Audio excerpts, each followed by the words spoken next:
Ayan, so review natin yung taco, nori taco.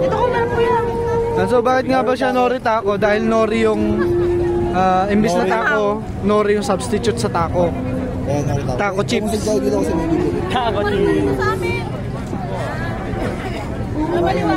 Taste test. Taste test. Ito ay mango crab sticks. Mango crab na siya, tapos crab sticks. Malamang. Tapos spicy.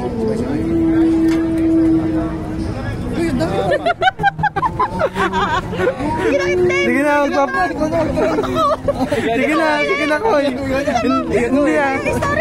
Hindi mapupuno na to. Wow. Lasa. Wala ka pang nalasa. Wala ka pang nakain.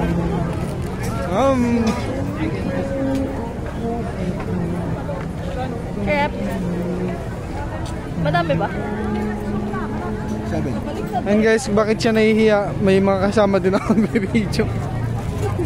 Anong lasa? Okay din. 7. Parang busog na ako. Hindi nakatutok mo lang kay Kedon yung ano eh. Gusto ako eh. Sarap, no? Masarap. Alam ko lang. Tigim. Crab sticks. Masarap yung templa niya. Sarap. Hello guys, tignan natin kung magko-complement yung mangga crab sticks. Ang dami sinasabi ko, may kalakat din. Rice na may taco, may rice. Nori. Nori.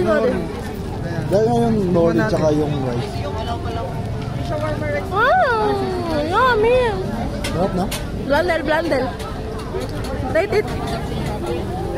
Sarap. Rating din. Para siyang may mayonnaise guys. Meron. Yung tuna bread.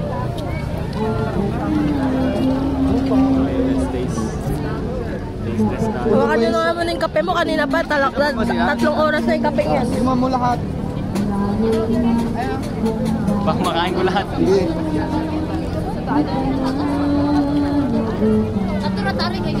Rate. Sige ba? Pwede kang food vlogger na. Reaction ng mukha mo ha. Meron siyang tingo.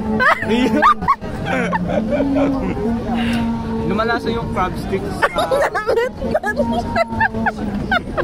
May naghahalo yung alat at tamis.